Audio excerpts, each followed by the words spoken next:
Hey folks, my name is Tim Collins and welcome to my Jazz Vibraphone channel. You know, a lot of times when I teach new vibraphonists, people that are maybe coming from a different instrument, have never played vibes before, or maybe they played drums, there are some basic techniques that are really helpful to people. So I thought I would pass some of those along to you.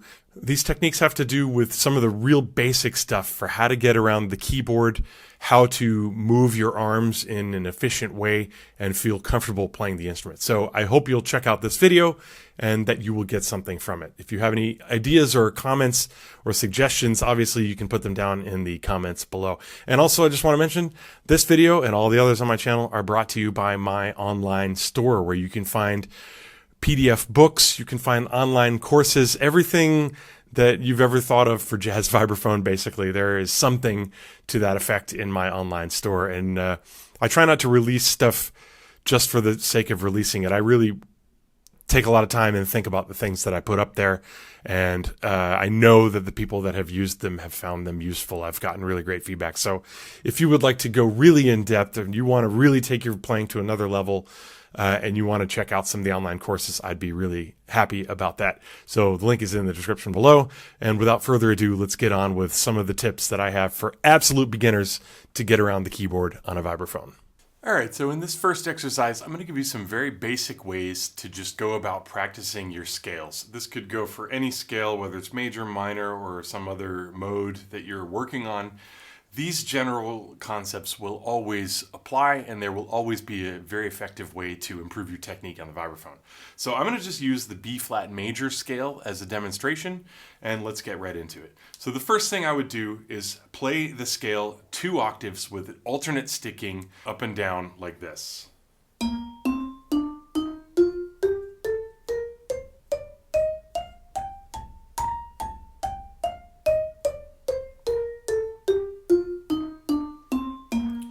The reason I think it's important to do 2 octaves is because you notice that there's only 7 notes in the scale, which is an odd number, which means the low octave you will play with the left hand lead and the higher octave you will play with the right hand lead. So therefore you're actually playing both possibilities of this scale by practicing it that way. If you wanted, you could also start with the right down here so that you do it like this.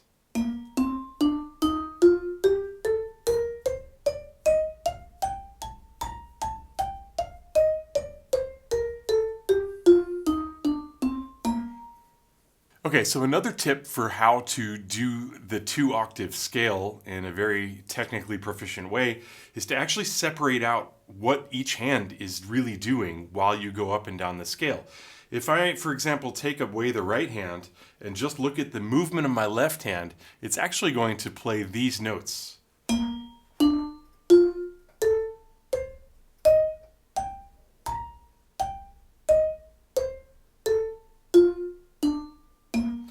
And you'll notice that there's sort of a movement from the upper keyboard to the lower. So we start up here, and then we're going to do a diagonal to come to the D, then a straight line across to the A and to the C, then another diagonal, then another diagonal, then another diagonal. And that's the movement that my arm needs to have saved in its muscle memory in order to play this scale effectively. Let's take a look at what the right hand would do if we took the left hand away.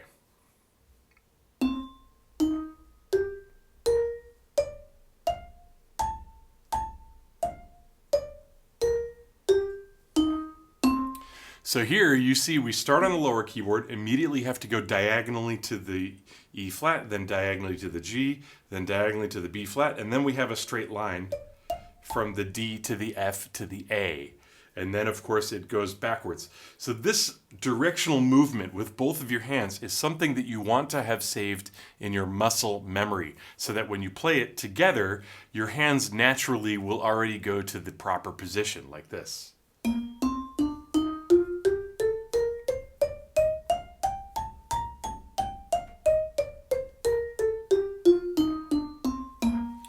So you might say, how do we practice that? Well, you can actually micro-practice the different sections of the scale. So for example, this movement for the left hand right here is worth practicing because it's a lot of movement. So what I'm going to do is I'm just going to workshop those first 3 notes of the scale over and over again until I feel relaxed and that it's saved into my muscle memory.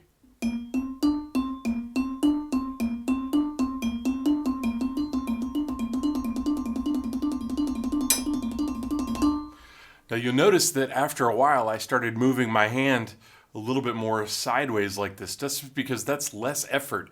I've figured out that the least amount of effort you can use to get the mallets in the proper position is the way that you want to practice this instrument. So the longer you spend working on these technical difficulties, the more likely it is you're going to find a way that works for you and your hands. Everybody's hands and arms are different. So that's a very important step that you should actually take time to practice. And then once you've done the first 3, then you can do the first 4 notes, because then you're incorporating both the left hand movement and the right hand movement, like this.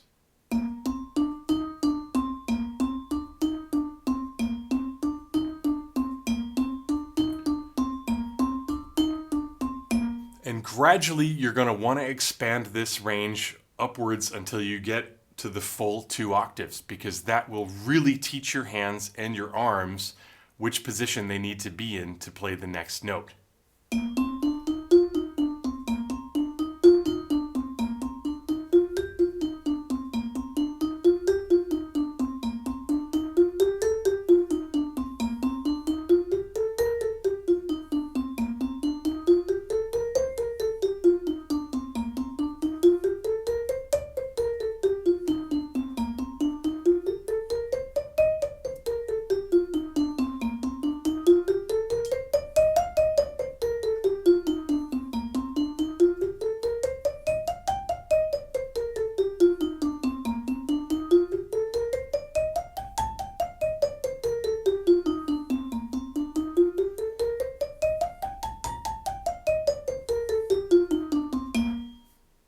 The next scale technique I'm going to show you is very simply called the 1, 2, 3, 4 technique. Now this will focus on just 4 notes at a time at the scale, and it sounds like this.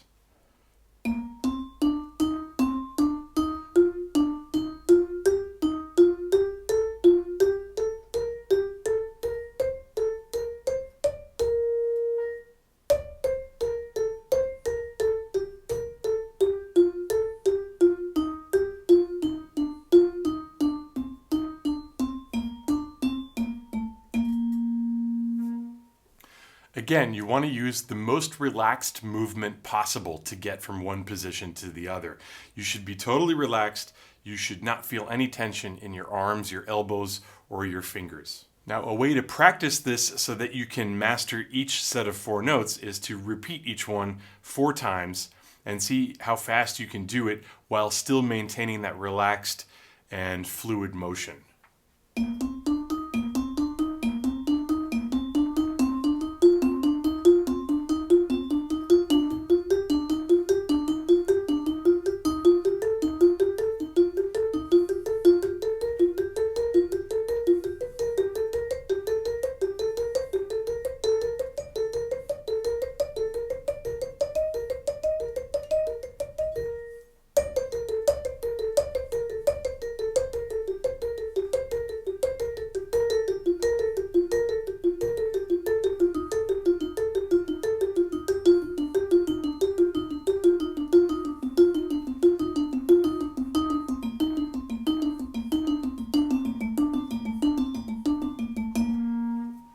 Another really effective way of getting fluent with your scales is to practice them going up in thirds, like this.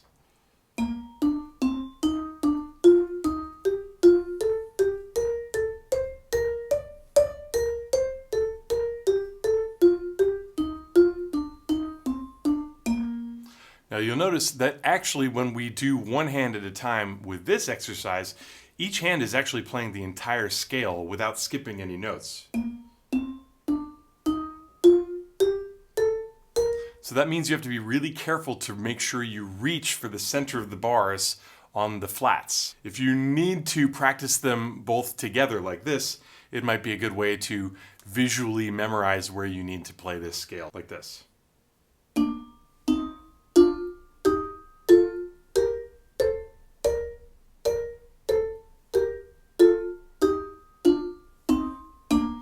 remember to pay attention to which position your mallets need to be in for each step along the scale. For example, on the first step of the scale, the left mallet is going to be up on the flats while the right mallet is down on the naturals. And then the opposite is true for the second level. Then on the third step, we have both mallets down on the lower keyboard. The fourth step, we have the left one up here, the right down here. The fifth, they're both down. The sixth, we have a split.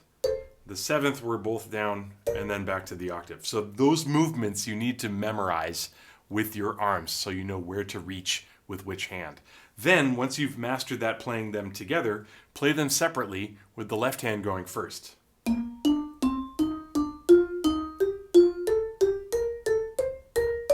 And then when you come down, flip it around and have the right hand go first.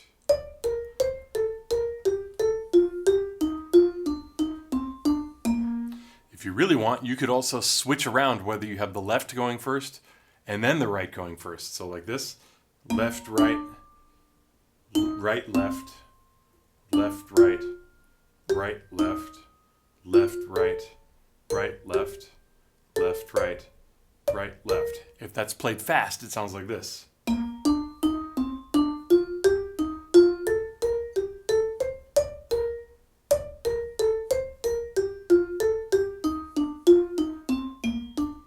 Now let's get on to some basic ways to practice arpeggios. Of course, an arpeggio is simply a chord that's played one note after the other melodically, rather than all of the notes at the same time. I'm going to simply work with the one chord in the key that we've been doing, which is B flat major. So that means a B flat major seventh chord, which contains the notes B flat, D, F, and A. So what I'm going to do is I'm going to play this root position chord left to right 4 times.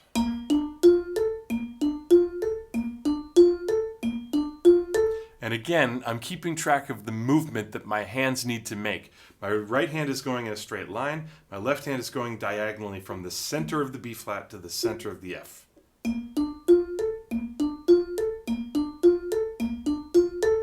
Okay, that was root position. Now we're going to do the same thing on first inversion. So that means with the D, then the F, then the A, and the B flat is going to be on top.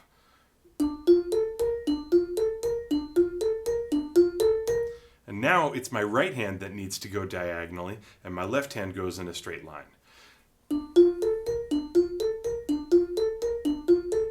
Now we're going to do second inversion. So second inversion has the F on the bottom, A, B flat, and D on the top. And this one, the left hand will go diagonally, the right hand goes in a straight line.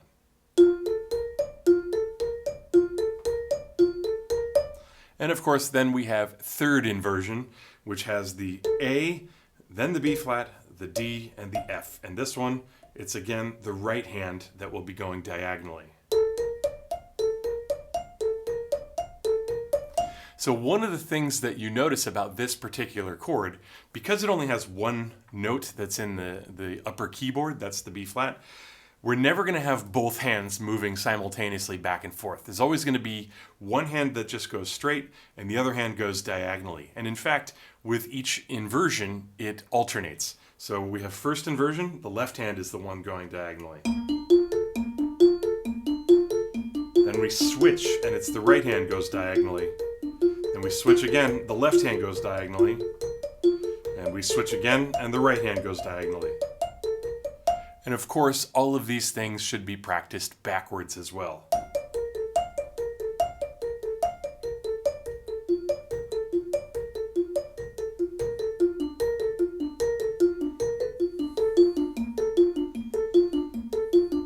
And of course, you'll notice I played each one 4 times. The goal would be to go straight from one inversion to the next as far up and down the instrument as you possibly can go. I'll start right here and I'll go all the way up to the top, then I'll go all the way back down here, and then I'll end back here.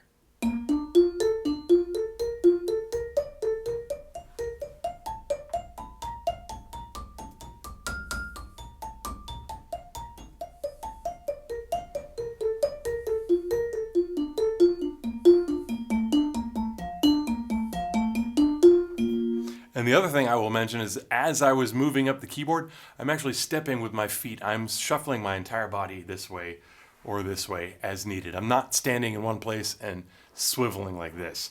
I'm trying to actually move. I did not use the pedal at all in that sequence, and you don't need to either. This is strictly a hands and arms practice technique. Hey folks, I really hope that you learned something from this video and that you enjoyed it.